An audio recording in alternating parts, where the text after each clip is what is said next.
দিন ৭১-এর এই দিনে জাতির জনক বঙ্গবন্ধু শেখ মুজিবুর রহমান ঢাকার রমনা রেসকোর্স ময়দানের জনসভায় ডাক দিয়েছিলেন স্বাধীনতার।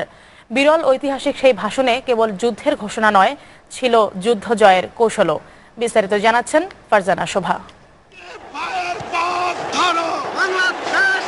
৭ মার্চ ১৯৭১ তৎকালীন পূর্ব পাকিস্তানের রাজধানী ঢাকা পরিণত হয় মিছিলের নগরীতে। আর সব মিছিলেরই গন্তব্য ছিল রেসকোর্স ময়দান, যেখানে মুক্তিগামী লাখো মানুষের মুহুর্মুহু গর্জনে ফেটে পড়ছিল আকাশ। ঘড়ির কাঁটায় ৩:২০। সাদা আর কালো পোশাকে বাঙালির প্রাণপুরুষ বঙ্গবন্ধু দৃপ্ত পায়ে উঠে এলেন জনসমুদ্রের মঞ্চে। বাঙালির পথপ্রদর্শক এই কবি শোনালেন অমর কবিতা খানি।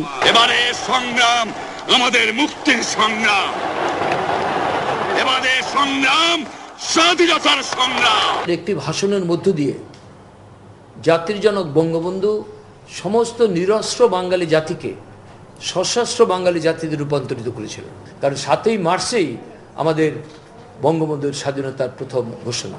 বৈষম্য নিরসন, স্বাধিকার আর মুক্তির প্রশ্নে বঙ্গবন্ধু তুলে ধরলেন ৪ দফা শর্ত, দিলেন অসহযোগের ডাক। তিনি বললেন, সেনাবাহিনী ব্যারাকে নিয়ে যাও, মার্শাল্লাহ প্রত্যাহার করো ২, নির্বাচিত প্রতিনিধিদের ক্ষমতা হস্তান্তর করো ৩, এবং এই গত কয়েকদিনে যেসব লোককে হত্যা করা হয়েছে তার জন্য নিরপেক্ষ তদন্ত কমিটি গঠন করো। এই ৪টি পয়েন্ট দিয়ে বললেন, আমি যদি হুকুম দেওয়ার নাও পারি, ঘরে ঘরে দুর্গ গড়ে তোলো। মানে পাকিস্তান ভাঙার দায়িত্ব নিলেন না, উনি তাদের কোর্টে বলটা পাঠিয়ে দিলেন।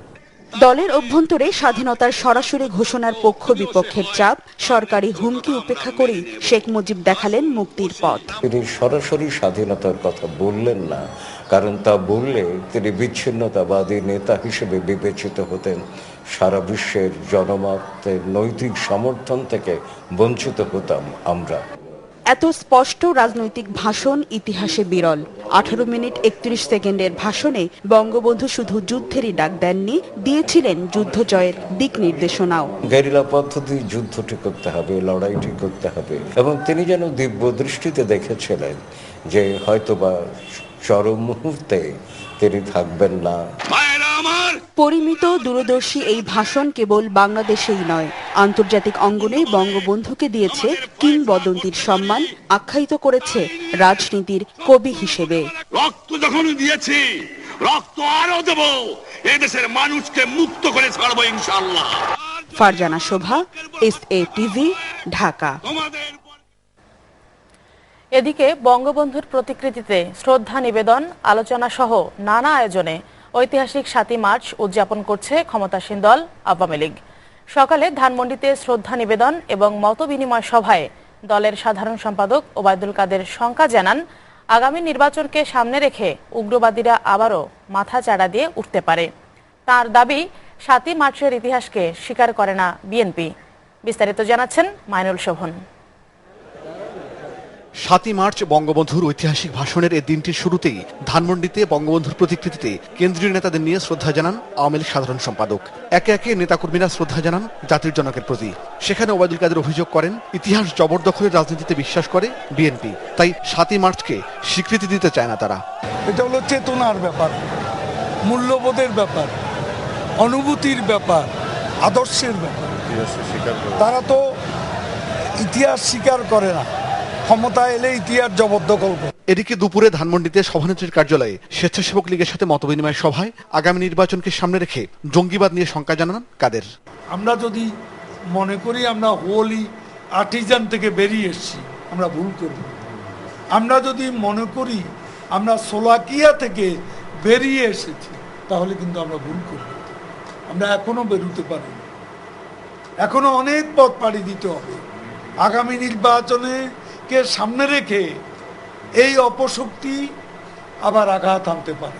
দ্রুততম সময়ের মধ্যেই দলের সব অঙ্গ ও সহযোগী সংগঠনগুলোর কাউন্সিল শেষ করা হবে বলেও জানান আওয়ামী লীগ সাধারণ সম্পাদক ওবায়দুল কাদের। যেহেতু আজকে বাংলাদেশ। Mainul Shovon, SA TV, Dhaka. রাজনৈতিক দলের নিবন্ধন নিয়ে অহেতুক বিতর্ক শুভ লক্ষণ নয় বলে মন্তব্য করেছেন নির্বাচন বিশেষজ্ঞরা। ভিত্তিহীন বাদানুবাদের মাধ্যমে জটিলতা সৃষ্টি না করে সুষ্ঠু পরিবেশ তৈরির পরামর্শ দিয়েছেন। বিএনপি নিবন্ধন নিয়ে রাজনৈতিক বিতর্কের বিষয়ে SA টিভিকে এসব কথা বলেন আইনবিদ ডক্টর শাহদিন মালিক ও সাবেক নির্বাচন কমিশনার অবসরপ্রাপ্ত brigadier general M Sakhawat Hossain. Ilias হোসেনের বিশেষ প্রতিবেদন।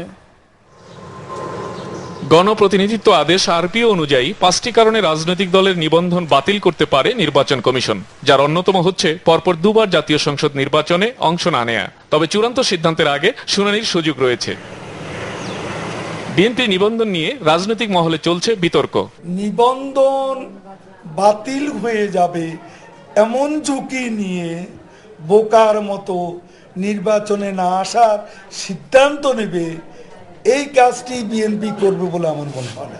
আইনের মধ্যে নির্বাচন করতে হবে, আর কোন দল থাকবে না, বা যারা নির্বাচিত হতে পারে সেরকম কেউ থাকবে না, তাহলে সেই নির্বাচনকে আমরা নির্বাচন বলতে পারি? এতে জনমনে সৃষ্টি হচ্ছে নানা প্রশ্ন।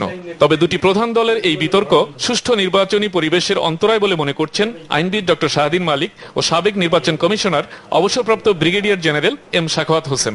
দুটি বড় দলের ভিতরে যে বাদানুবাদ হচ্ছে, আসতেই হবে, না হলে নির্বাচন বাতিল হবে, এই ধরনের ডিসিশন কিন্তু কোনো দলের পক্ষে দেওয়া সম্ভব নয়। এগুলোকে বলা হয় আগাম প্রিএমপ্টিভ ডিসিশন। এসব ডিসিশন দেওয়ার একমাত্র হচ্ছে court, election commission and court.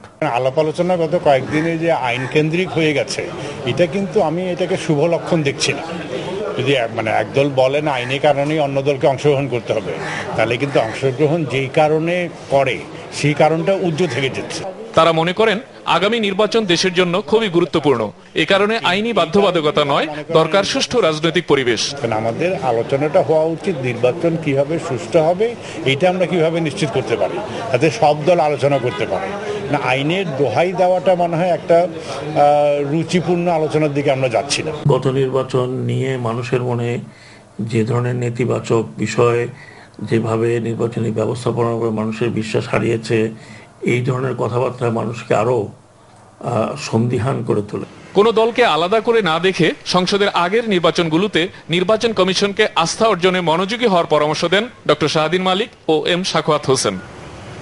Ilias Hossain, STV, Dhaka. BNP chairperson Khaleda জিয়ার নাইকো দুর্নীতি মামলার কার্যক্রমের ওপর স্থগিতাদেশ দিয়েছে হাইকোর্ট। দুপুরে বিচারপতি শেখ আব্দুল আউয়াল ও বিচারপতি মোহাম্মদ খসরুজ্জামানের বেঞ্চ এই আদেশ দেয়। খালেদা জিয়ার পক্ষে শুনানি করেন ব্যারিস্টার মওদুদ আহমদ, সঙ্গে ছিলেন ব্যারিস্টার মাহবুব উদ্দিন খোকন। কানাডার কোম্পানি নাইকোর সঙ্গে অস্বচ্ছ চুক্তির মাধ্যমে রাষ্ট্রের বিপুল পরিমাণ আর্থিক ক্ষতি ও দুর্নীতির অভিযোগে খালেদা জিয়া সহ 5 জনের বিরুদ্ধে দুর্নীতি দমন কমিশনের সহকারী পরিচালক মোহাম্মদ মাহবুবুল আলম 2007 সালের 9 ডিসেম্বর তেজগাঁও থানায় নাইকো দুর্নীতি মামলাটি করেন। 2008 সালের 5 মে এই মামলায় খালেদা জিয়া সহ 11 জনের বিরুদ্ধে আদালতে অভিযোগপত্র দাখিল করেন দুদকের সহকারী পরিচালক এস.এম. শাহিদুর রহমান। অভিযোগপত্রে প্রায় 13,777 কোটি টাকার রাষ্ট্রীয় ক্ষতির অভিযোগ আনা হয়। এদিকে জিয়া অরফানেজ ট্রাস্ট দুর্নীতি মামলার একাংশ পুনর্তদন্ত চেয়ে হাইকোর্টে আবেদন করেছেন বিএনপি চেয়ারপারসন খালেদা জিয়া। সকালে তার পক্ষে তার আইনজীবী হাইকোর্টের সংশ্লিষ্ট শাখায় এই আবেদন করেন। খালেদা জিয়ার আইনজীবী জাকির হোসেন ভূঁইয়া বিষয়টি নিশ্চিত করেছেন। তিনি জানান, কাল বিচারপতি এম ইনায়েতুর রহিম ও বিচারপতি শহীদুল করিমের হাইকোর্ট বেঞ্চে এ বিষয়ে শুনানির কথা রয়েছে। হাইকোর্টে জিয়া অরফানেজ ট্রাস্ট মামলার একাংশ পুনর্তদন্ত চেয়ে আবেদনের বিষয়ে খালেদা জিয়ার আইনজীবী বলেন, তদন্ত কর্মকর্তা এই মামলা সঠিকভাবে তদন্ত করেননি। দুদকের কর্মকর্তা হারুনুর রশিদ মিথ্যা তদন্ত রিপোর্ট দিয়েছেন। তিনি আরো বলেন, জিয়া অরফানেজ ট্রাস্টের জন্য 1991 সালের তখনকার কুয়েতের আমির 4,44,81,216 টাকা অনুদান দিয়েছিলেন। ওই অনুদানের সত্যতা নিশ্চিত করে কুয়েতের বর্তমানে আমির ও কুয়েত দূতাবাস থেকে একটি চিঠি দেয়া হয়েছে। অথচ মামলার তদন্ত কর্মকর্তা তার প্রতিবেদনে উল্লেখ করেছেন ওই টাকা সৌদি আরব থেকে আনা হয়েছে এবং তাতে অনিয়ম হয়েছে। তাই খালেদা জিয়া এই মামলার পুনর্তদন্ত চেয়ে আবেদন করেছেন। বিচারপতিদের অপসারণ ক্ষমতা সংক্রান্ত সংবিধানের 16 সংশোধনী বাতিল করে হাইকোর্টের দেয়া রায়ের বিরুদ্ধে রাষ্ট্রপক্ষের আপিলের পরবর্তী শুনানির জন্য 8 মে দিন ঠিক করেছে আপিল বিভাগ। সকালে রাষ্ট্রপক্ষের করা সময় আবেদন মঞ্জুর করে প্রধান বিচারপতি এস.কে. সিনহার নেতৃত্বাধীন 8 সদস্যের আপিল বেঞ্চ এই দিন ধার্য করেন। বেঞ্চের অপসদস্যরা হলেন বিচারপতি আব্দুল ওয়াহাব মিয়া, বিচারপতি নাজমুন নাহার আলা সুলতানা, বিচারপতি ইমান আলী, বিচারপতি সৈয়দ মাহমুদ হোসাইন, বিচারপতি হাসান ফয়েজ সিদ্দিকী, বিচারপতি মির্জা হোসেন হায়দার ও বিচারপতি নিজামুল হক নাসিম। গত ৮ ফেব্রুয়ারি হাইকোর্টের দেয়া রায়ের বিরুদ্ধে করা রাষ্ট্রপক্ষের আপিল শুনানির জন্য দিন ধার্য করেন। একই সঙ্গে ওই দিন আপিলের শুনানিতে আইনি পরামর্শ নেয়ার জন্য 12 বিশিষ্ট আইনজীবীকে অ্যামিকাস কিউরি হিসেবে নিয়োগ দেয় আপিল বিভাগ।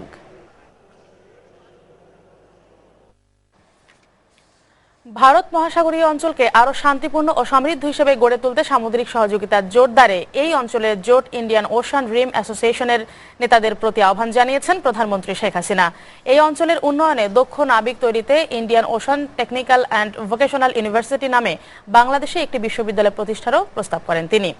জাকার্তায় IORA রাষ্ট্র ও সরকার প্রধানদের নিয়ে লিডার সামিটে শান্তিপূর্ণ, স্থিতিশীল ও সমৃদ্ধ ভারত মহাসাগরীয় অঞ্চলের জন্য সামুদ্রিক সহযোগিতা জোরদার বিষয়ক সাধারণ বিতর্কে অংশ নিয়ে প্রধানমন্ত্রী এসব বলেন। তিনি আরো বলেন, সাগর ও মহাসাগরের সুযোগ সম্পাদককে কাজে লাগিয়ে উন্নয়নের সড়ক এগিয়ে যেতে হবে।